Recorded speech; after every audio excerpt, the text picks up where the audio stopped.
Just use your imagination.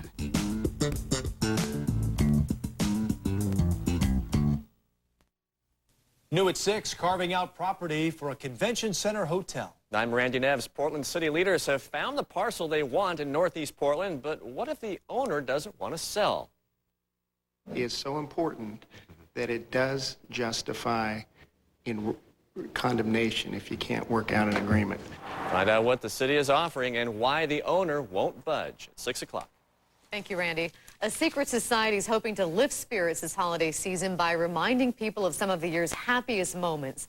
The Secret Society of Happy People released a top 10 list, which includes the rescue and return of kidnapped victim Elizabeth Smart. Also, the American Idol face-off between Ruben Studdard and Clay Aiken, which the society says proves talent can win out over image. And the Fab Five of the hit series Queer Eye for the Straight Guy also made the top 10. Coming up next on Nightly News, families of 9/11 victims will soon have to make an important decision. And we will see you back here at 6 o'clock. Here is Nightly News.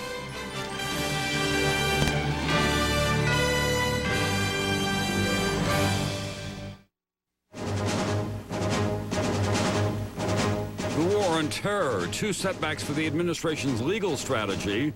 A court orders a terror suspect, a U.S. citizen, free, and hundreds held at Guantanamo should get lawyers. The war in Iraq. The president face-to-face with soldiers wounded in combat. How long will U.S. troops need to stay in Iraq now that Saddam has been caught? Drunk driving. After years of improvement, a new government report shows a disturbing new trend.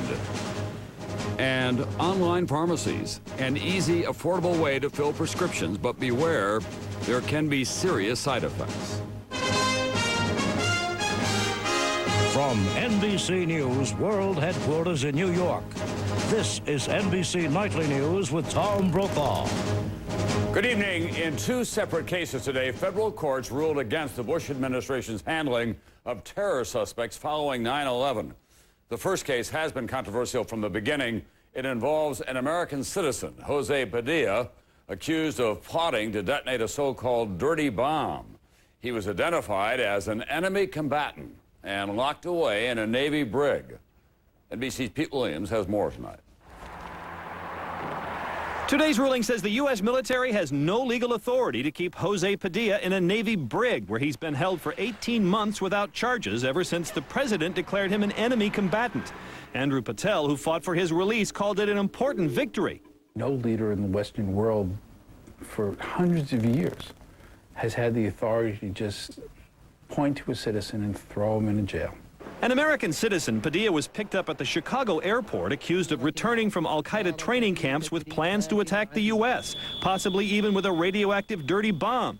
Voting 2-1, a federal appeals court said the president has no power to declare a U.S. citizen detained on American soil an enemy combatant. Only Congress can give the president that power, the court said.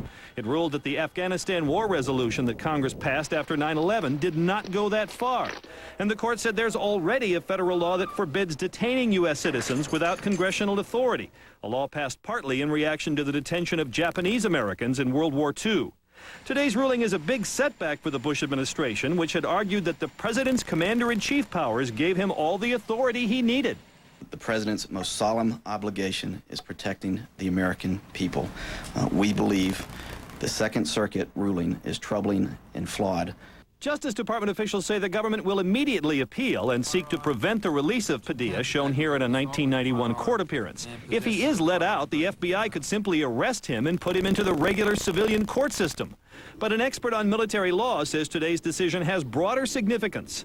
What it does is throw the burden towards Congress to decide how it wants the detention of U.S. citizen enemy combatants to be handled. Another federal appeals court has come to a very different conclusion about the president's power to declare enemy combatants, so this is almost certainly headed to the U.S. Supreme Court, Tom. And Pete, another federal court today had something to say about those enemy combatants who are being held in Guantanamo without access to lawyers. Yes, this involves about 600 people, most of them picked up in Afghanistan on the battlefield. And the legal question is, do they have the legal right to challenge their detentions in U.S. courts, even though they're not American citizens? The appeals court ruling today in San Francisco said yes in very strong terms, but the U.S. Supreme Court has already agreed to take this one, Tom. Thanks very much, NBC's Pete Williams tonight. Now to the ultimate fallout of the September 11th attacks, the people who lost their lives and the families still dealing with the deaths of their loved ones. This weekend marks a major milestone in that process. Monday is the deadline for families to apply for benefits through the government's Victims' Compensation Fund. That story now from NBC's Chip Reed. Chandler and Drake Marshall lost their mother on 9/11. Shelley Marshall was an analyst at the Pentagon. As difficult as it's been for her husband, Don, one of the most gut-wrenching times came recently when he filed for compensation with the 9/11 Victims Fund. You come up with, here's the life insurance form that Shelley signed to sign everything over to you in case she died. And you never thought when she signed it, you saw her sign it, and you don't think that, that you'll ever have to make use of it. If I can reach again. Marshall got through it, but only with the help of a volunteer lawyer. Nobody should have to do this by themselves, and we're here to help them do it. Here at the 9/11 Fund Processing Center, they say about 85% of the families who lost a loved one on 9/11 have now filed for compensation. The average payout, about $1.8 million. But with the December 22nd deadline now so near, the fund administrator is sending out an urgent message. Do not compound the tragedy of 9/11 by allowing this date to slip, because this date will not be extended. Feinberg says an outreach campaign has led to a last-minute flood of applications, but there are people who simply cannot put pen to paper. It is too soon after 9/11, and they just can't do it. Their arm shakes. Those who do apply must give up their right to sue, something Monica Gabriel, whose husband died at the World Trade Center, is not willing to do. Those of us that are determined to get answers have opted this long and difficult road. Litigation could take years, but getting money from the Victims Fund takes a matter of months. For Don Marshall, that was the difference. I mean, I was angry at the airlines and what had happened, but then I look at my kids. I have a 5-year-old son and a 4-year-old daughter, and I need to be there for them, and the fund is going to help me do that. And Drake, you're going to get strawberry yogurt today. Help for the victims of 9/11, available only to those who apply soon. Chip Reed, NBC News, Washington. In the Middle East tonight, a major speech and a warning from Israeli Prime Minister Ariel Sharon. He warned the Palestinians to get control of their militants or he'll go it alone, speeding up construction of that security wall separating Israel from the West Bank, removing the illegal Jewish settlements, and allowing the Palestinians some more freedom of movement, but no more negotiations. The White House is not happy that he's prepared to abandon the so-called roadmap to peace process. Now to Iraq, where there was new violence today against Americans and Iraqis. 2 Iraqi political leaders, one a top Shiite leader, the other a Saddam loyalist, were assassinated today. And 1 American soldier was killed in an ambush in Baghdad. Now that Saddam has been captured, many Americans may be wondering whether the White House will move up the timetable for reducing or withdrawing troops. Here's NBC's David Gregory. United States. President Bush praising the troops today after visiting the wounded at Walter Reed Army Medical Center. We put a lot of fine troops into harm's way to make this country more secure and the world more free and the world more peaceful. After Saddam's capture, are those troops any closer to coming home? As fresh attacks this week proved, security and political stability in Iraq are still a ways off. The capture of Saddam is only the end of the beginning in the long-term battle for who rules Iraq. The administration's endgame involves transferring political authority to Iraqis by next summer. With that, U.S. forces, now at 130,000, could be reduced. But that is more hope than expectation. The situation on the ground doesn't change. It would be folly to try to drive the force levels down halfway through the campaign and have things start to reverse themselves. Indeed, some experts warn the White House's political timetable appears overly optimistic. Beyond the difficulties in defeating the insurgency, they say major institutions like Iraq's army and the Iraqi Governing Council remain weak. Also undermining political progress, little has been done to assure the Sunni Muslim minority a place in Iraq's political future. Now, after Saddam's capture, a new opportunity for Iraqis. Up until now, the Iraqi people have been largely afraid. There has been a sort of silent majority out there in Iraq, not necessarily supporting the resistance, but not openly supporting the efforts of the coalition. But even steady improvements will not eliminate the nation-building demands on U.S. troops. Today, UN Secretary General Kofi Annan discussed when the international community might return to Iraq, something even administration allies say is vital. The legitimacy that the United Nations brings to, for example, the election effort and putting in place a transitional government is very important here. As for where troop levels might be this time next year, the president has always dismissed that question as a trick question, saying that the answer can only be dictated by conditions on the ground. Tom. Thanks very much, NBC's David Gregory at the White House tonight. Meanwhile, David Kay, who's been running the search for weapons of mass destruction for the United States in Iraq, is telling his bosses he doesn't want to go return after the holidays. Kay, who has found evidence of illegal missiles but no smoking gun on nuclear programs or biological and chemical weapons, is said to be recommending that his replacement be named soon so the new director can handle the next report, which is due in February. And NBC News has learned that Ambassador Paul Bremer, the administration's main man in Iraq, had a close call on the day that Defense Secretary Rumsfeld arrived in Baghdad December 6th. As Bremer was returning from the Baghdad airport, his convoy ran into an explosive device and his personal armored vehicle took small arms fire. The convoy was able to speed away. No one was injured, but the Coalition Provisional Authority didn't report this incident to the press.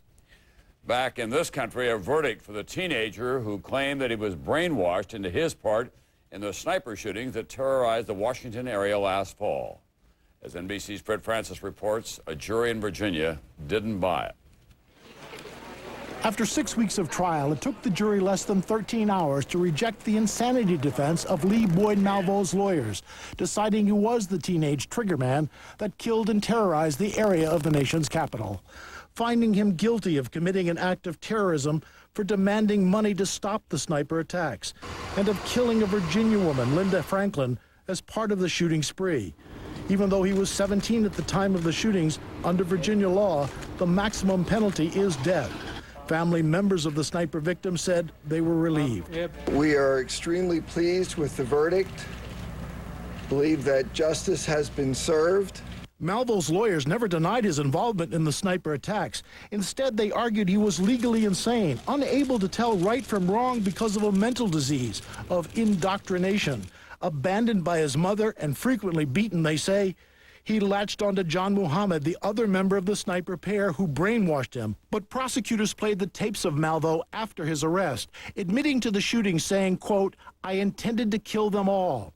In letters to another jail inmate, they said he wrote, quote, "I played the stupid fool," adding, quote, "Everybody underestimated me." A Virginia lawyer says the defense's real goal was to paint a sympathetic picture. It's never been about guilt or innocence, about whether Malveau was involved. It's always been about whether this teenager's life should be taken by this jury. That jury returns tomorrow to decide whether Lee Malveau gets the death penalty or life in prison. Fred Francis, NBC News, Washington. Coming up next, NBC News in depth tonight with the holiday party season in full swing, a disturbing new report on drunk driving in this country. Later, buying prescription drugs on the internet. Big business, big dangers. Now, a new campaign to crack down. A soldier far from home. You are all that keeps me from sliding into some dark place. Beyond the war that holds him captive lies the memory of a love that could set him free. America's top critics have made Cold Mountain one of the most acclaimed motion pictures of the year. And now it's been nominated for 8 Golden Globe Awards, including Best Picture of the Year. Come back to me. Cold Mountain, rated R, everywhere Christmas Day. How fast can you help him feel like he's breathing again? With the cooling vapors of Vapor Rub, as fast as he can undo that button.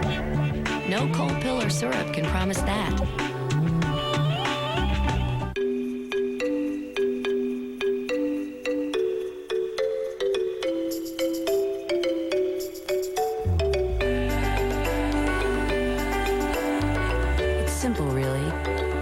get everybody in the country to drive the all-new Chevy Malibu, we think you'd agree. It's just about perfect. The new Chevy Malibu, available with OnStar. Visit ChevyMalibu.com for details. I've lost my credit card. It is a Capital One No Hassle card, isn't it? No. Cinderella's got my credit card! Whether your card is lost or stolen with the Capital One No Hassle card, you're not liable for a penny, with rates that start low and stay low. What's in your wallet? So what did the doctor say? He said the reason that I'm having trouble getting around is pain from arthritis. Really? He said to get moving again, I should take a leave. But we've always taken Tylenol. I know, but the doctor said that nothing is better than Aleve. Doctors know Aleve can stop pain all day with fewer pills. And Aleve works right at the site of arthritis. So how's the Aleve working? Like a charm. Aleve. Try Aleve Cold and Sinus and get 12 hours of relief of your tough cold symptoms with just one pill. Dateline Friday, inside the Michael Jackson investigation. Now that charges have been filed, dramatic new details emerge. All new Dateline Friday, NBC 8/7 Central. NBC News in depth tonight during this holiday season of parties and celebrations where alcohol often plays a big part. There's some unsettling news. The number of alcohol-related traffic deaths is up in this country. NBC's Robert Hager has a report in depth. 3 years ago yesterday, during the holidays, Teresa Apostolo got word her parents' car had been hit by a drunken driver. I didn't know at the time. My mother was killed instantly. My dad was extremely injured. I don't even want to go through how my dad looked. It was devastating. Today, a new report from the Department of Transportation documents a disturbing trend.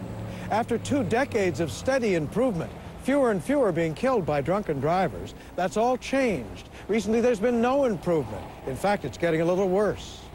In the 1980s, groups like Mothers Against Drunk Driving captured the nation's conscience. MAD's Wendy Hamilton. We were passing good laws. We were focusing our attention and our resources on the drunk driving problem, and we were working hard as a country to try and get those people off the road. From a 1982 high of more than 26,000 killed by drunken drivers, the number dropped steadily to a 1998 low of 16,000. But by last year, deaths were up again to 17,000, with increases in big states like California, Massachusetts, New Jersey, and Ohio. Why? That people have become complacent. They've thought that the problem has been solved when in fact it's not, and it's getting worse. Some say it's come down to hardcore drinkers, not impressed by appeals, only by a genuine threat they'll be caught and lose a license or go to jail. And many are young males in their 20s or 30s. A huge problem, says Transportation Secretary Norman Mineta. Every 30 minutes, there is an American who dies from drunk driving. Teresa Apostolo, who lost her mother. I don't want anybody, any family to have to go through this. Which at this time of Christmas parties when drinks may flow, makes today's report all the more sobering. Robert Hager, NBC News, Washington. Coming up, the state of California versus Michael Jackson. The district attorney files the formal charges. The new Sonic Air Elite by Philips. With patented sonic technology, its bristle tips move 3 times faster than all other leading power toothbrushes for a deep cleaning experience unlike any other. Like that, only smaller. Sonic Air Elite removes stains and reverses gingivitis. For whiter teeth and healthier gums, guaranteed. Ask your dental professional. Stop brushing. Start Sonic Air. If staying in the game is important to you, ask your doctor about new Levitra. Make this the play that matters. Take action. And ask your doctor if a free sample is right for you. Now's the time to ask about new Levitra. Here in this part of LA, our community has been overlooked by a lot of organizations. But when Walmart came in, they let us know that they care. Walmart has revitalized this corner. They've moved into a building that had been empty for over 5 years. They've brought jobs to the community. They've given to a lot of the programs that help our youth. They've brought a sense of respect back to the area. Walmart has done so much for my community. Because they're here, we've got a new sense of hope. I wonder if Deb is here. Hey, there you are. Don't these these look yummy. You just have to try one. It'll give you heartburn so bad it'll melt the buttons right off your shirt. It's different for people with acid reflux disease. And all that acid reflux may have puckered the lining of your esophagus. Why wait? Talk to your doctor about the purple pill called Nexium. For many people, with one prescription Nexium daily, heartburn goes away and stays away. And these are sure to send you home early. Nexium actually heals acid reflux erosions in the esophagus. Other serious stomach conditions may still exist. Talk to your doctor. The most common side effects of Nexium are headache, diarrhea, and abdominal pain. Want acid reflux relief and healing? Ask about Nexium today. When you're passionate about something, you never quit. Your multivitamin, Centrum Silver with lycopene, an ingredient in tomatoes that science suggests may help reduce the risk of heart disease. Put your heart into what you love. Centrum Silver with lycopene. By age 50, if you're just wishing for good health, good luck. Help improve your odds with Caltrate. The same Caltrate shown in a clinical study to help stop bone loss may also help reduce the risk of recurrent colon polyps. It's never too late for Caltrate. California Governor Arnold Schwarzenegger today declared a fiscal emergency in that state and ordered immediate payments to cities and towns without getting the approval of the legislature. The payments will help make up for the $300 million that communities have lost since Schwarzenegger rolled back the state's car tax last month. At the same time, a second Wall Street bond rating agency downgraded California's debt to one notch above junk status, citing the state's widening budget gap. On Wall Street today, 3 positive economic reports, including an unexpectedly big drop in jobless claims last month, sent stocks higher. The Dow was up almost 103 points to a 19-month high today. NASDAQ was also up big today, almost 35 points at the end of the day. Now to Santa Maria, California, where pop star Michael Jackson was formally charged with molesting a young boy, a cancer patient that Jackson hosted at his Neverland Ranch. Jackson's lawyers said the charges are untrue. So the stage has been set for what could become another large celebrity trial with the all-media frenzy that implies. Here's NBC's Jim Avila. It's a 3-page, 9-count charging document that, if proven, could mean prison and the lifetime brand of sex offender for one of the world's most famous entertainers, Michael Joe Jackson. We've filed formal charges, a felony criminal complaint against Mr. Jackson. The singer, who is not required to appear in court today and is instead planning a party at his Neverland Ranch to rally support this weekend, is charged with molesting a 13-year-old boy 7 times between February 7th and March 10th, 2003. The specific legal language, lewd act upon a child. He also faces 2 counts of administering an intoxicating agent to help him molest the boy.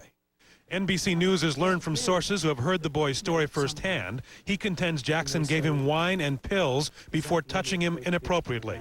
A family friend who brought the accuser's mother to an attorney for help told Dateline NBC in an exclusive interview to be broadcast tomorrow night that the family is determined to see the case through. Suggesting that whatever's motivating this woman and her son, it's not money. I don't think there's money. Not revealed in this first document, a key witness. The family says the accuser's little brother saw the abuse. But what about that leaked document from the Los Angeles County Department of Children and Family Services, which virtually cleared Jackson of abusing the same boy last February? To call that an investigation is a misnomer. It was an interview. Plain and simple, and that's all it was. And we're not concerned about it in terms of any impact on our case. In Los Angeles late this afternoon, a spirited defense of Jackson began immediately. Another dramatic blanket denial. These charges not only are categorically untrue, but they're driven by 2 things, money and revenge. A high-stakes case with riches, reputation, and justice all on the line. Jim Avila, NBC News, Santa Maria. I'll be right back. If your pencils look like mine did, there's something you can do. Ask your doctor if the Nicotrol inhaler is right for you. Or for more information, call 1-800-INHALER. Call today. When eyes get dry, scratchy, irritated, Visine Tears can soothe, moisturize, and protect like your own natural tears. And it's safe to use as often as you need. Visine Tears relieves dry eyes like your own natural tears. Bingo. Now there's a better way around blackout dates. Get the Capital One Miles One card. No blackout dates, no hassles. The Capital One card. What's in your wallet? Here it comes. Big-time neck pain. You're gonna feel sorry for yourself? Or grab a Thermacare heat wrap. 8 hours of penetrating heat that gives you powerful pain relief and deep muscle relaxation. Go on, wrap yourself in relief. Thermacare heat wraps. We've been married for 24 years. The kids are off. I have gone from cooking 20-pound turkeys to 2 cutlets. There are these frozen rolls and biscuits from Pillsbury. And just take a couple out, reseal it. You can make just 2 if you want. Soft white dinner rolls from Pillsbury, one of many Pillsbury frozen rolls and biscuits. And being just the 2 of us, it gives us a chance to sit at the table and really look at each other.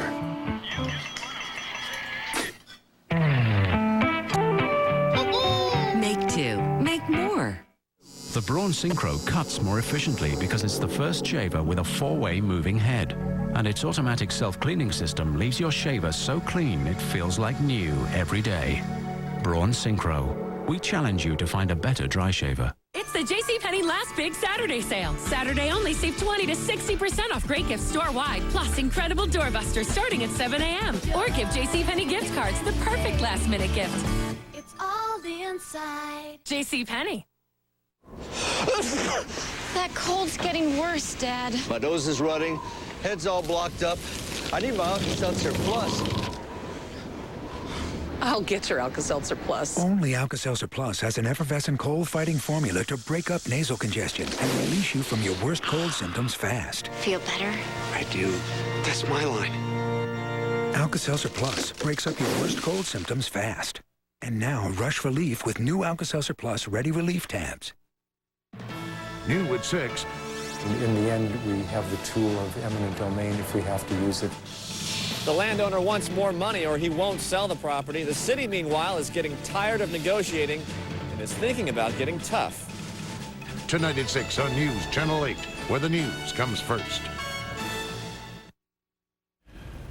With every passing week, the internet is an expanding shopping mall for good and bad, it turns out. When Congress returns in the new year, one of the priorities could be an effort to do something about the internet as a source of illicit drugs. It may already be bigger than anything we've ever seen, and there's a big move on to crack down.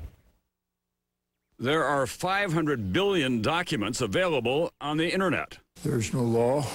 And there's no rules. When it comes to online pharmacies, that's often very bad news. I call them drug deals because that's exactly what they are. For everyone that's legitimate, there's another that's not. From diet pills to narcotics, medicine that can be outdated, tainted, often disguised as other products. Google, the world's largest search engine, has decided to offer its clients some help in making the right decision. This is the first product area we are employing a third-party verifier. An online clearinghouse to help consumers find an honest pharmacy when they click onto an ad generated by a Google search. Congressman John Dingell thinks the credit card companies, package delivery companies, and lawmakers, as well as the internet search engines, have to step up. I have to tell you, I'm aware of little, if anything, which is being done. We've opened and conducted literally hundreds of investigations into internet websites, resulting in many convictions and other enforcement actions. In fact, 372 criminal investigations have so far secured 106 convictions, and the FDA website tells consumers what to avoid. Are the laws behind the curve? Do we need new laws to catch up to this new reality? Tom, absolutely. Bo Dietl should know. A former highly decorated New York City homicide detective, he now runs his own cyber investigative firm.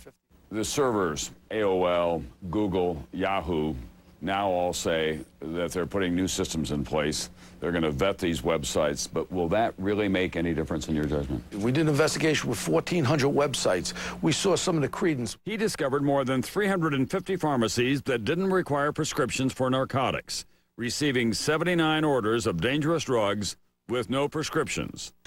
For Dietl, it's personal, for 2 reasons, daughter Dana and son Bo. Anybody could basically get any drugs that they want off the internet, no matter how old you are. In a controlled experiment, Dietl had his kids see what they could buy. The answer? Everything. used to be where your son or daughter used to have to go around the block again to buy these drugs. They could go up to their room. You think they're doing their homework. Diehl is lobbying for change, and Congressman Dingell will hold hearings next month. Everybody is treating this as a problem which does not exist. And quietly, where they're aware that such a thing happens to be, they're hoping it goes away. That's Nightly News for Thursday. I'm Tom Brokaw. I'll see you back here tomorrow night.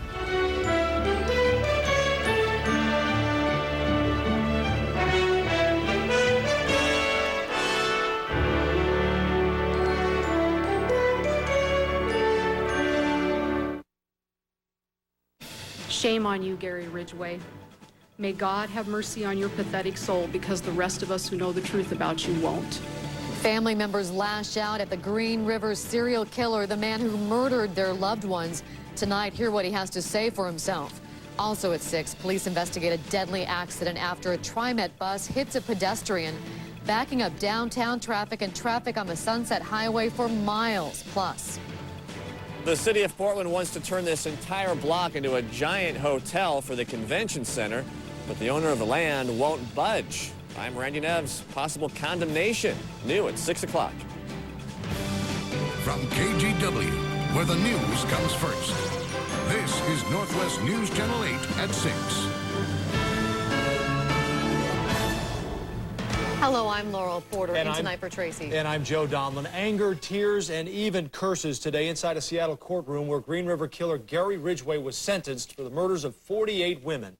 And he came face to face with the families of many of the women he murdered. News Channel 8's Linda Byron is live in Seattle with today's very emotional sentencing. Linda? Well, just what do you say to a serial killer who's so horrifically changed your life?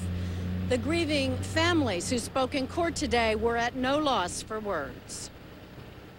As 54-year-old Gary Leon Ridgway walks into the courtroom, the families of his victims are waiting.